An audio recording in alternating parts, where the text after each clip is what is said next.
నమస్కారం city morning bulletin కు స్వాగతం. ముందుగా ముఖ్యాంశాలు. లోక్సభలో రాజధాని అమరావతికి చట్టబద్ధత బిల్లు మద్దతు తెలిపిన ప్రధాన రాజకీయ పార్టీలు, వైసీపీ వాకౌట్.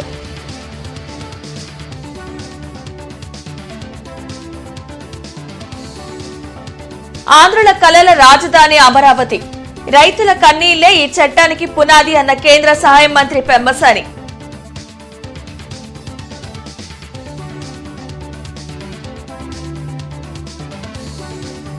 రాష్ట్రానికి నూతన రాజధానిని సూచించిన మాజీ సీఎం జగన్, మచిలీపట్నం, విజయవాడ, గుంటూరులను కలుపుతూ ఏర్పాటు చేయాలని ప్రతిపాదన.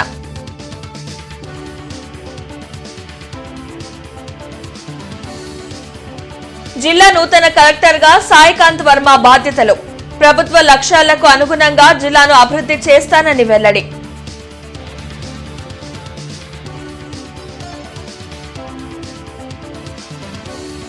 దేశంలో గ్యాస్, పెట్రోల్ సంక్షోభానికి కేంద్ర వైఫల్యమే కారణం, విమర్శించిన సిపిఐ నేత రామకృష్ణ. ఆంధ్రప్రదేశ్ శాశ్వత రాజధానిగా అమరావతికి చట్టబద్దత కల్పించే బిల్లు లోక్సభ ముందుకు వచ్చింది. ఏపీ పునర్విభజన సవరణ చట్టం పేరుతో కేంద్ర హోంశాఖ సహాయ మంత్రి నిత్యానంద రాయ్ ఈ బిల్లును ప్రవేశపెట్టారు. బిల్లుపై చర్చ అనంతరం వివిధ పార్టీలు మద్దతు తెలిపాయి. మూజువాణి ఓటుతో అమరావతికి చట్టబద్దత బిల్లు ఆమోదం పొందింది. मैं माननीय गृह मंत्री जी की ओर से प्रस्ताव करता हूं कि आंध्र प्रदेश पुनर्गठन अधिनियम 2014 का संशोधन करने वाले विधेयक को पुनः स्थापित करने की अनुमति दी जाए. माननीय सदस्यगण, जिन्हें आज नियम 377 के अधीन मामले उठाने की अनुमति दी गई है, वे व्यक्तिगत रूप से अनुमोदित पाठ सभा पटल पर रख सकते हैं.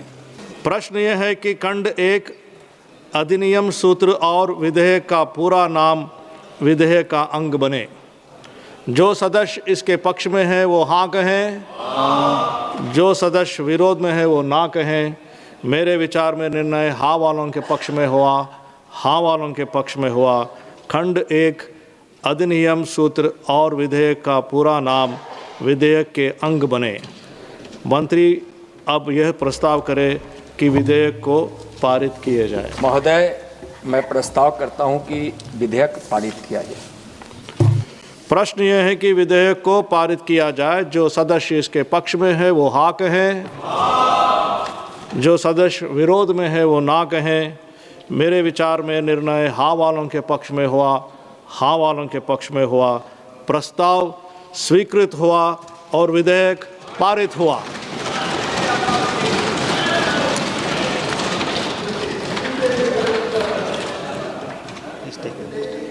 లోక్సభలో అమరావతి బిల్లుపై జరిగిన చర్చలో కేంద్ర సహాయ మంత్రి పెమ్మసాని చంద్రశేఖర్ మాట్లాడారు. చంద్రబాబుపై ప్రజలు పెట్టుకున్న నమ్మకమే అమరావతి అని చెప్పారు. అధికార వికేంద్రీకరణ పేరుతో వైసీపీ మూడు ముక్కలాట ఆడిందని మండిపడ్డారు. ఏపీకి రాజధాని ఏది అంటే చెప్పుకోలేని పరిస్థితిని వైసీపీ సృష్టించిందని మండిపడ్డారు. రైతుల కన్నీళ్లే ఈ చట్టానికి పునాదిగా మారాయన్నారు. రాజధాని నిర్ణయం మార్పు కేంద్రం పరిధిలోనే ఉంటుందని పెమ్మసాని స్పష్టం చేశారు. 40 సంవత్సరాలుగా ఒక సుదీర్ఘ రాజకీయ ప్రయాణంలో ఇటుక పేర్చుకుంటూ పొద్దున లెగిసిన దగ్గర నుంచి పండుకునే వరకు ప్రజా సంక్షేమమే పరమావధిగా తన పూర్తి జీవితాన్ని త్యాగం చేసినటువంటి ఒక వ్యక్తిపై ఉన్నటువంటి నమ్మకమే ఈ అమరావతి సార్. 29,000 మంది రైతులకు జరిగినటువంటి అన్యాయం, అవమానం గురించి మాట్లాడాలి సార్. ఆ రైతులని పెయిడ్ ఆర్టిస్టులని పిలిచారు సార్. ఈ సభలో ప్రస్తావించలేని వ్యాఖ్యలతో మహిళలను ఇబ్బందులకు గురి చేశారు.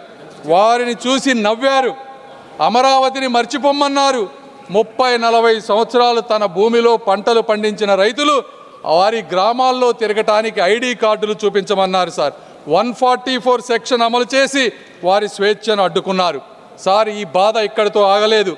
అయితే ఆ రోజు వారు ఆ తల్లుల కన్నీళ్లే ఈరోజు ఈ చట్టానికి పునాది రాళ్లుగా మారుతున్నాయని వారు గ్రహించలేకపోయారు సార్.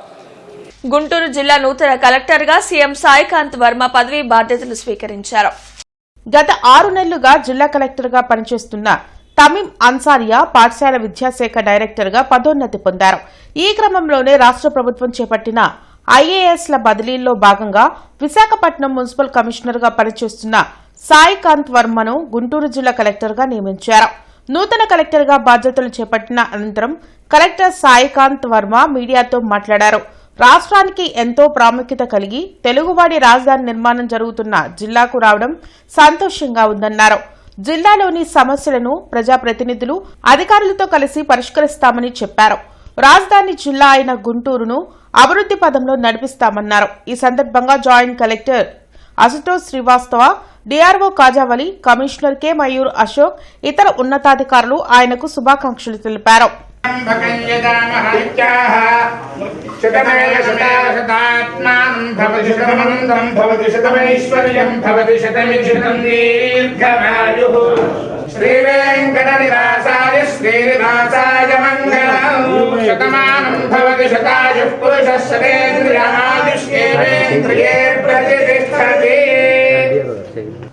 గుంటూరు జిల్లా కలెక్టర్గా బాధ్యతలు తీసుకోవటం జరిగింది. మన రాష్ట్రానికి ఎంతో ప్రాముఖ్యత ఉన్న జిల్లా మన గుంటూరు జిల్లా. ముఖ్యంగా మన తెలుగువారి అందరి కళ, ఆంధ్రుల కళ అమరావతిని మన జిల్లాలోనే నిర్మించుకుంటున్నాం. అలాంటి ఒక ముఖ్యమైన జిల్లాకి కలెక్టర్గా రావటం నిజంగా అదృష్టంగా భావిస్తున్నాను. ఇలాంటి అవకాశం ఇచ్చిన మన రాష్ట్ర ప్రభుత్వానికి, ముఖ్యమంత్రి వర్యులకి, అదేవిధంగా మన జిల్లాలో ఉన్న మంత్రులు, ప్రజాప్రతినిధులు అందరితో కలిసి వారి సూచనల మేరకు జిల్లాని అభివృద్ధి పదంలో నడిపించాలని ప్రయత్నం చేస్తాను. Thank you so much. పార్లమెంట్లో రాజధాని అమరావతికి చట్టబద్ధత బిల్లును వైసీపీ వ్యతిరేకించింది. అమరావతితో పాటు ఏ ప్రాంతానికి తాము వ్యతిరేకం కాదని వైసీపీ ఎంపీ మిథున్ రెడ్డి స్పష్టం చేశారు. ఏపీలో జరుగుతున్న అన్యాయాల నుంచి డైవర్ట్ చేసేందుకే అమరావతి డ్రామా అన్నారు. భూములిచ్చిన రైతులకు ఇప్పటికే న్యాయం చేయలేదన్న మిథున్ రెడ్డి ప్రస్తుత పరిస్థితుల్లో ఉన్న అమరావతి బిల్లుకు మాత్రమే తాము వ్యతిరేకమంటూ సభ నుంచి వాకౌట్ చేశారు. Amaravati is being built on the lands of farmers, sir. Sir, 34,000 acres has been given by farmers for land pooling. They have not taken 1 rupee. They have not taken any benefit, and they gave it, sir. They were promised completely developed plots, sir. In 2015, they were promised developed plots that they'll be given in 2 years. And they were also promised that free education for their children. They were also promised housing schemes so that they can rebuild their houses and various other promises, sir. We are against this bill in this present form, sir. We are against this bill in this present form, and we are going to make a walkout, sir, because this bill is hopeless and there's nothing in this. Thank you. धन्यवाद सभापति जी। मैं अपनी party Samajwadi party अपने नेता आदरणीय अखिलेश यादव ప్రజాహితం కోసం నిరంతరం పనిచేసే ప్రభుత్వం కూటమి ప్రభుత్వం అని ఎమ్మెల్యే నజీర్ అహ్మద్ పేర్కొన్నారు. మంగళదాస్ నగర్, ప్రకాష్ నగర్, బొంగరాలపీడు, కొత్తపేటల్లో ఎన్టీఆర్ భరోసా పెన్షన్ల పంపిణీ కార్యక్రమంలో ఎమ్మెల్యే నజీర్ అహ్మద్ పాల్గొన్నారు. ఈ సందర్భంగా ఆయన మాట్లాడుతూ గత పాలకులు పెన్షన్ ఇవ్వకుండా నిర్లక్ష్యం చేసిన కనకదుర్గ అనే వికలాంగురాలికి ముఖ్యమంత్రి ఆదేశాలతో పెన్షన్ ఇవ్వడం జరిగిందన్నారు. రాష్ట్రంలో ఆర్థిక పరిస్థితి సరిగా లేకున్నా కూటమి ప్రభుత్వం 33,000 కోట్ల పెన్షన్లు పంపిణీ చేస్తుందన్నారు. నియోజకవర్గంలో ఎటువంటి సమస్య ఉన్నా ప్రజావేదిక కార్యక్రమానికి తెలియచేయాలని కోరారు. ఈ కార్యక్రమంలో క్లస్టర్ ఇన్ఛార్జ్ ఏల్చూరి కిరణ్, కనకారావు, నూరు, కూటమి నాయకులు పాల్గొన్నారు. కానీ కూటమి ప్రభుత్వం ఏర్పడిన తర్వాత గౌరవ ముఖ్యమంత్రి గారి పిలుపుతో మన కార్యాలయంలో ప్రతి నెల ఏర్పాటు చేసేటువంటి ప్రజావేదిక కార్యక్రమంలో తాను వచ్చి తన బాధను చెప్పుకోవడం, వెంటనే అమ్మాయిని పిలిపించి చూసిన తర్వాత 8వ తరగతి హిల్ నూజివీడులో చదువుతూ ఉంది. ఆ పాప భవిష్యత్తును దృష్టిలో పెట్టుకొని వెంటనే ముఖ్యమంత్రి కార్యాలయానికి సంప్రదించి ఈమెను అక్కడికి పంపించడం, ముఖ్యమంత్రి గారు ఈమెను చూసిన తర్వాత వెంటనే స్పందించి ఏదైతే బయోమెట్రిక్ సంబంధించి అవసరమైనటువంటి థంబ్ ఇంప్రెషన్ లేకపోయినా హైదరాబాద్ని పంపించి అక్కడి నుంచి తీసుకొని వచ్చి ఇక్కడ సచివాలయంలో చేయాల్సినటువంటి కార్యక్రమం మొత్తం చేసి ముఖ్యమంత్రి గారి ఆదేశాల మేరకు ఈరోజు ఆమెకి పెన్షన్ అందించడం అనేది చాలా సంతోషమైనటువంటి విషయం. రాష్ట్రానికి ఏకైక రాజధాని అమరావతియే అని ఎమ్మెల్యే బుర్ల రామాంజనేయులు అన్నారు. ప్రతిపాడు నియోజకవర్గంలో వేసవి ఎద్దడిని తట్టుకునేందుకు ఆర్డబ్ల్యూఎస్ ఇరిగేషన్ అధికారులతో సమీక్ష నిర్వహించారు. ఈ సందర్భంగా ఎమ్మెల్యే బూర్ల రామాంజనేయులు మీడియాతో మాట్లాడారు. ప్రతిపాడు నియోజకవర్గంలో వేసవికి మంచినీటి ఎద్దడి లేకుండా అన్ని చర్యలు తీసుకుంటున్నామని చెప్పారు. జగన్ పాదయాత్రలు రాష్ట్రానికి కొత్తేమీ కాదని ఆయన అన్నారు. ప్రజలు జగన్ కు ఒక్కసారి అవకాశం ఇస్తే రాష్ట్రాన్ని రావణ కాష్టంలో మార్చారని దుయ్యబట్టారు. ప్రజలు అంతా గమనిస్తున్నారని, ప్రతిపాడు నియోజకవర్గంలో వైసీపీ నాయకులు కూటమికే అనుకూలంగా ఉన్నారని చెప్పారు. 5 కోట్ల జనాభా కలిగిన ఏపీకి 3 రాజధానులు అవసరమా అని ప్రశ్నించారు. 151 స్థానాలు ఇస్తే మరి నిలబెట్టుకోవాలి కదా. ప్రజలు ఇచ్చినటువంటి విశ్వాసాన్ని, నమ్మకాన్ని ఉంచుకోవాలి కదా. ఎక్కడ ఉంచుకున్నాడు? ఏమీ చేయలే. పోలవరాన్ని గోదావరిలో ముంచేశాడు. అమరావతిని 3 ముక్కలాటతో ఆడుకున్నాడు. మరి సంక్షేమ కార్యక్రమాలు ఎస్సీలకి, బీసీలకి, మైనార్టీలకు, మరి అదేవిధంగా బీసీలకు, ఉన్నత వర్గాల్లో ఉన్న పేదలకు అందరికీ 120 స్కీములు అమలు పరిస్తే చంద్రబాబు నాయుడు వాటిని అన్నింటినీ రద్దుపరిచాడు. నవరత్నాలు అన్నాడు, బటన్ నొక్కాడు. ఏం జరిగిందో తెలిసింది. ఒకవేళ బటన్ నొక్కుడు కరెక్ట్గా ఉండి ఆ నొక్కుడు ద్వారా ప్రజలకు అందాల్సినవి అంది ఉంటే ఎందుకు 11 స్థానాలకు పోతారు? వాళ్ళ ఆశలు అడియాసలే తప్ప వాళ్ళు తిరిగి అధికారంలోకి వచ్చేది కల్లా రారు, రాబోరు. భవిష్యత్తులో వాళ్ళకి రాజకీయం లేదు. ఇది ప్రజలు నిర్ణయం చేశారు. దేనికోసం ఆయన పాదయాత్రను చూసి మురిసిపోతారు చెప్పండి? పోలవరాన్ని రేపు జూన్ 27వ తేదీకి కంప్లీట్ చేస్తామన్నటువంటి కూటమి ప్రభుత్వానికి వ్యతిరేకంగా ప్రజలు ఆయన పాదయాత్రలో పాల్గొంటారా? సూపర్ 6 ప్రతి కుటుంబానికి 50 నుంచి 1,00,000 రూపాయలు సహాయం అందించేటటువంటి కార్యక్రమాలు మాకు వద్దని జగన్మోహన్ రెడ్డి పాదయాత్రకు వెళ్తారా? ఈ రాష్ట్రానికి తలమానికమైనటువంటి అమరావతి ఇక పూర్తి అయ్యే పరిస్థితుల్లో ఈ దేశానికే తలమానికమైనటువంటి అమరావతిని నిర్మించే విషయంలో శరవేగంగా అడుగులు వేస్తున్నటువంటి కూటమి ప్రభుత్వాన్ని వద్దనుకొని ఆయన పాదయాత్రకు వెళ్తారా? దేనికి వెళ్తారు చెప్పమానండి? దేనికి వెళ్తారు? అమరావతికి బదులుగా రాష్ట్రానికి కొత్త రాజధానిని మాజీ సీఎం జగన్ ప్రతిపాదించారు. మచిలీపట్నం, విజయవాడ, గుంటూరులను కలుపుతూ నూతన రాజధాని ఏర్పాటు చేయాలని జగన్ సూచించారు. దీనిని మావిగన్ అని పేర్కొన్నారు. రాజధానికి ప్లాన్ బి అంటూ ఈ వ్యాఖ్యలు చేశారు. తాడేపల్లిలోని వైసీపీ కేంద్ర కార్యాలయంలో ఆయన మీడియాతో మాట్లాడారు. దేశంలోనే అతిపెద్ద స్కామ్ అమరావతి అన్న జగన్ ఇది ప్రజల రాజధాని కాదని, కుంభకోణాల క్యాపిటల్ అని ఆరోపించారు. అమరావతికి తాము వ్యతిరేకం కాదని క్లారిటీ ఇచ్చారు. మచిలీపట్నం నుంచి ఎంఏ తీసుకోండి, విజయవాడ నుంచి విఐ తీసుకోండి, గుంటూరు నుంచి జియుఎన్ తీసుకోండి, మావి గన్ అని పేరు పెట్టండి. సరే గన్ అంటే బాగుండదు నీకు, అది జగన్ అనేది గుర్తుకొస్తుంది లేననుకుంటే సరే వేరే పేరు పెట్టండి. 110 కిలోమీటర్లో క్యాపిటల్ ఏరియాని డిక్లేర్ చేయండి, కారిడార్ కింద క్యాపిటల్ ఏరియాని. కనీసం ప్లాన్ బి అన్న కనీసం పిక్చర్ లేక వస్తే అట్లీస్ట్ నువ్వు పెట్టే 2 లక్షల కోట్ల రూపాయలు ఈ రాజధాని ప్రాంతంలో అది అయ్యేది కాదు, సచ్చేది కాదు. ఆ 2 లక్షల కోట్లలో 10% పెడితే చాలు. ఈ మచిలీపట్నంకు, ఈ విజయవాడకు, ఈ గుంటూరు మధ్య కనెక్టివిటీ కోసం, రింగ్ రోడ్లు, ఇతరాత్ర పనుల కోసం, ఇతర మౌలిక సదుపాయాలు, చిన్న మౌలిక సదుపాయాల కోసం 10% పెడితే చాలు. ఈ మావి గన్, ఈ క్యాపిటల్ ప్రాంతం ఫ్యూచర్ లో ఎకనామిక్ ఇంజిన్ అవుతుంది. అదొక మహానగరంగా, ఒక గ్రోత్ ఇంజిన్ గా ఎదుగుతుంది అని ఆలోచన చెప్పినాం. ఇది నచ్చల, మావి గన్ కూడా నచ్చల. మీకు స్తంభాల్గరులోని నారాయణ స్కూల్ నందు ఈ కిడ్స్ మరియు చాంప్స్ విద్యార్థులకు గ్రాడ్యుయేషన్ డేని నిర్వహించారు. ఈ కార్యక్రమానికి ఏజీఎం విజయబాబు ముఖ్య అతిథిగా హాజరై జ్యోతి ప్రజ్వలన చేసి కార్యక్రమాన్ని ప్రారంభించారు. ఈ సందర్భంగా ఆయన మాట్లాడుతూ విద్యార్థులకు తమ పాఠశాలల్లో నాణ్యమైన విద్యను అందించేందుకు మంచి ఫ్యాకల్టీని అందుబాటులో ఉంచామని చెప్పారు. అనంతరం విద్యార్థులకు సర్టిఫికెట్లను అందించి సత్కరించారు. నారాయణ స్కూల్ ఇంటిగ్రేటెడ్ సిలబస్లో ప్రతి విద్యార్థికి శిక్షణ ఇస్తూ విద్యార్థుల భవిష్యత్తుకి బంగారు బాటలు వేయడమే నారాయణ స్కూల్ ముఖ్య లక్ష్యంగా ముందుకు సాగుతుందని అన్నారు. ఈ కార్యక్రమంలో ముఖ్య అతిథి డాక్టర్ ప్రత్యూష, ఈచామ్స్ ఆర్ఎండ్బి హెడ్ వాణి, e kids R and B head Maria Patrick, e champs coordinator Sirisha, e kids coordinator Sheikh Shamim, principal Pramila Kumar, AO Srinivasarao తదితరులు పాల్గొన్నారు. ఇక్కడ ఆల్ అబౌట్ ద ఎమోషన్స్. భవిష్యత్తులో వాళ్ళు నేర్చుకోబోయేదానికి కావలసిన ఒక బేసిక్ ఎమోషన్స్ ని మన ఈ కిడ్స్ లో ఇవ్వడం జరుగుతుంది. So that maybe social emotions అవ్వచ్చు, లైక్ సొసైటీలో వీళ్ళు ఎలా ఉండగలగాలి, భవిష్యత్తులో ఎలా ఉండాలి అనే దానికి కావలసిన బేసిక్ అంతా మన ఈ కిడ్స్ లో ఇవ్వడం జరిగింది. సో ఇప్పటి వరకు ఉన్న చిన్న పిల్లలందరూ కూడా ఏదైతే మనకి నేర్చుకున్నారో అవంతా కూడా ఫస్ట్ క్లాస్కి ప్రమోట్ అయ్యి అక్కడ అన్ని subjects Telugu, Hindi, English, maths, science ఇదంతా కూడా వాళ్ళు నేర్చుకుంటానికి జరిగే ఒక చిన్న ప్రోగ్రాము.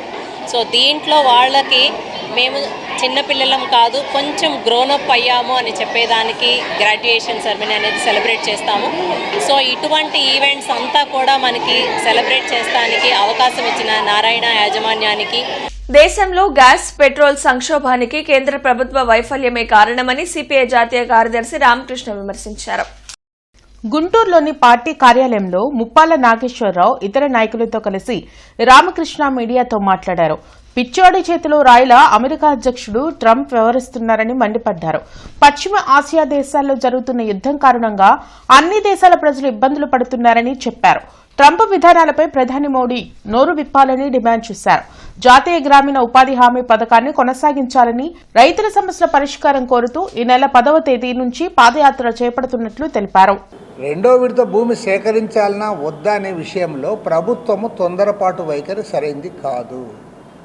ఎందుకంటే ఇవాళ ప్రభుత్వం దగ్గర నీ దగ్గర 54,000 ఎకరాల భూములు ఉన్నాయి. దానిపై నువ్వు డెవలప్ చేసి ఇది చేయాలి తప్ప నేను ఇంకా ఇది డెవలప్ కాకుండా ఇది పూర్తి కాకుండా నేను ఇంకా తీసుకుంటాను, ఇంకా పెట్టుకుంటాను, అంతా నా కంట్రోల్లో పెట్టుకుంటానంటే అది నేను చంద్రబాబు నాయుడు గారికి ఎప్పుడు చెప్తాను. ఆయనకే కాదు, ఏ రాజకీయ నాయకుడికైనా వర్తించే సూత్రం ఇది. భూములు ఎక్కువగా మీ చేతుల్లో పెట్టుకోవాలనే ఒక దురాశాపూరితమైన వైఖరి సరైంది కాదు.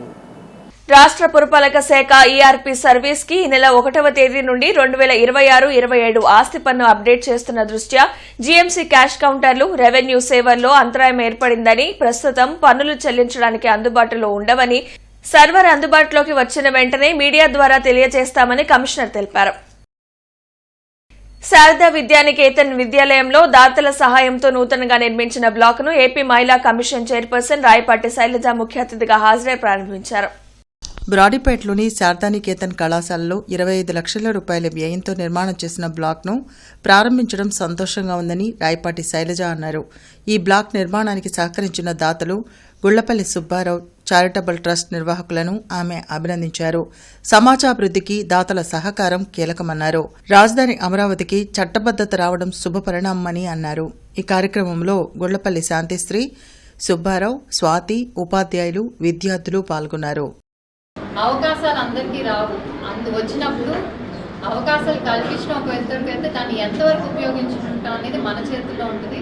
సో ఎవరైతే ఇక్కడ చదువుకుంటున్నారో కళాశాల విద్యార్థులు కానివ్వండి, మీకు వచ్చిన ఇంత కంప్యూటర్ ల్యాబ్ అన్ని లేటెస్ట్ లెనోవో కంప్యూటర్స్, సో వాటిని ఉపయోగించుకొని మీ టెక్నికల్ స్కిల్స్ కానీ, మీకున్న చదువు కాకుండా టెక్నికల్ స్కిల్స్ కూడా పెంచుకొని మీరు సమాజంలో బాగా స్థిరపడాలని కోరుకుంటున్నాం. Thank you.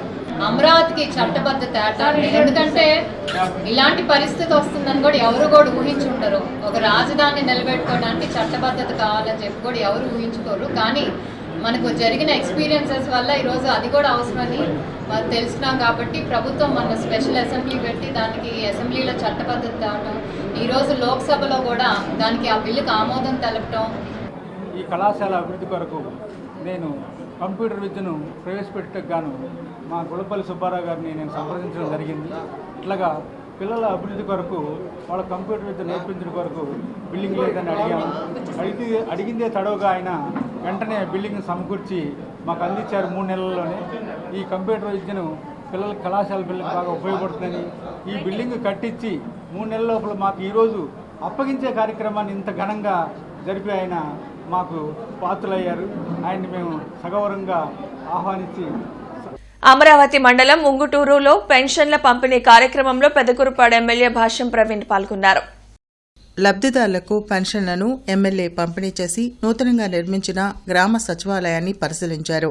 53వ రోజు ప్రజల వద్దకు ప్రవీణ్ 100 రోజులు 100 గ్రామాలు కార్యక్రమాన్ని అచ్చంపేట మండలం నీలేశ్వరపాలెం గ్రామంలో నిర్వహించారు. 40 లక్షల రూపాయలతో నిర్మించిన డ్రైన్లు, సీసీ రోడ్లను ఎమ్మెల్యే భాష్యం ప్రవీణ్ ప్రారంభించారు.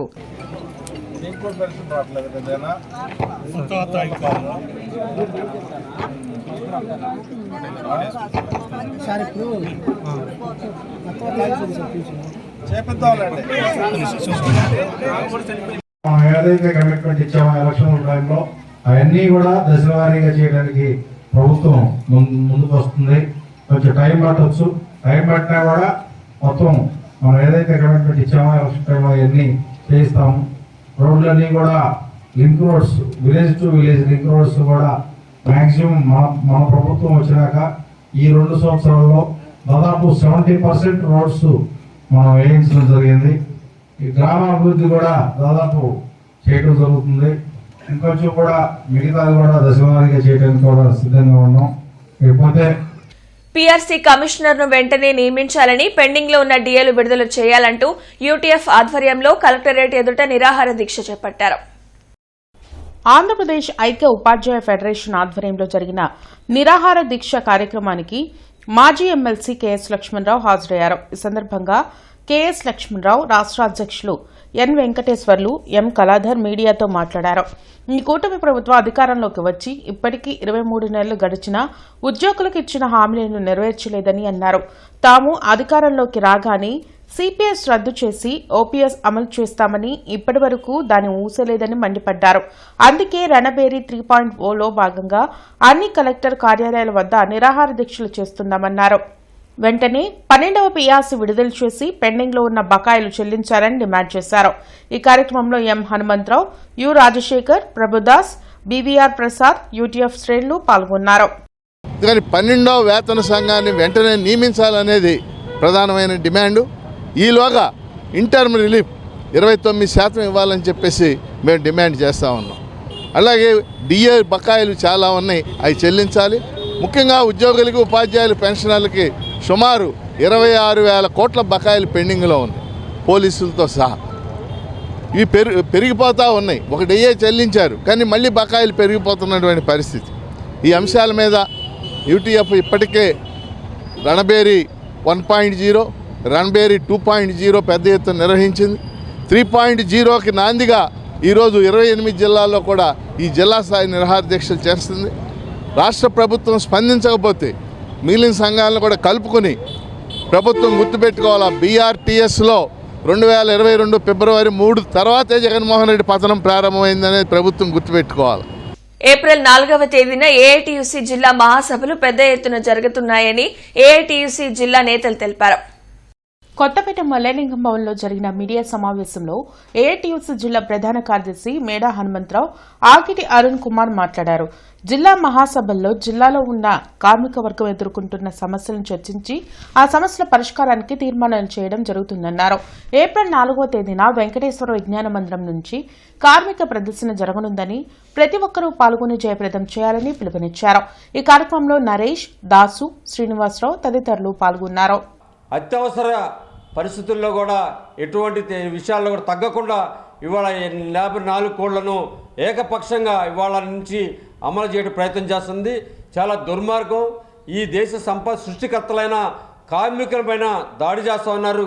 కాబట్టి ఇవాళ రేపు 4వ తారీఖు జరిగే జిల్లా మహాసభలో కానివ్వండి, ఈ నెల 26, 27, 29 తిరుపతిలో జరిగే ఏఐటీసీ రాష్ట్ర మహాసభల్లో కార్యాచరణ నిర్ణయం చేసి ఏదైతే కార్మిక చట్టాలను పునరుద్ధరించాలని చెప్పేసి ఇవాళ ఏదైతే 4 లేబర్ కోడ్లు కూడా రద్దు చేయాలని చెప్పేసి ప్రధాన డిమాండ్ తోటి మహాసభలకు వెళ్తామని చెప్పేసి మీ ద్వారా మనం చేస్తాం. బ్రాడీపేటలోని బడబానుల వీరప్రతాప వీరాంజనేయ స్వామి దేవస్థానంలోని లలితా పరమేశ్వరి అమ్మవారికి విశేష పూజలు జరిగాయి. చైత్ర పౌర్ణమి సందర్భంగా ప్రత్యేక అభిషేకాలు, మల్లెల పూజతో పాటు లలితా సహస్రనామ పారాయణం నిర్వహించారు.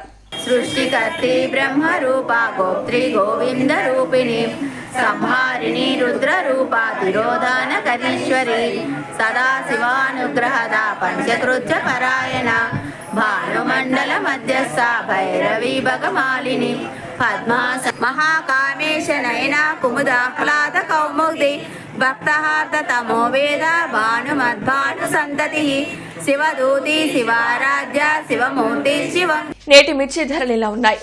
నాన్ ఏసీ మిర్చి ధరలు కామన్ వెరైటీ 334 రకం minimum 13,500, maximum 22,500, model 22,000. Number 5 minimum 14,500, maximum 22,000, model 20,500 రూపాయలు. 273 రకం మినిమం 14,000, మాక్సిమం 21,500, మోడల్ 21,000. 341 రకం మినిమం 14,000, మాక్సిమం 22,000, మోడల్ 21,000. 4884 రకం మినిమం 13,500, మ్యాక్సిమం 19,000, మోడల్ 18,500 రూపాయలు. Super 10 minimum 14,000, maximum 22,000, model 21,000. Special variety Teja రకం minimum 13,000, maximum 19,300, model 19,000. Byadgi 355 minimum 14,000, maximum 23,000, model 22,000. దేవనారు డీలక్స్ మినిమం 15,500, మ్యాక్సిమం 22,000, మోడల్ 21,500 రూపాయలు. ఆర్మూర్ రకం minimum 13,500, maximum 18,000, model 17,500 రూపాయలు. మిర్చి తాలకాయ కామన్ వెరైటీ 334 రకం minimum 7,500, maximum 10,500, model 10,000. Number 5 minimum 7,500, maximum 10,000, model 9,500. 341 రకం minimum 8,000, maximum 12,000, model 11,000. Special variety Teja రకం minimum 7,500, maximum 9,600, model 9,300 రూపాయలు. బడిగి మినిమం 8,500, మ్యాక్సిమం 10,500, మోడల్ 10,000 రూపాయలు. ఈ వార్త ఇంతటితో సమాప్తం. నమస్కారం.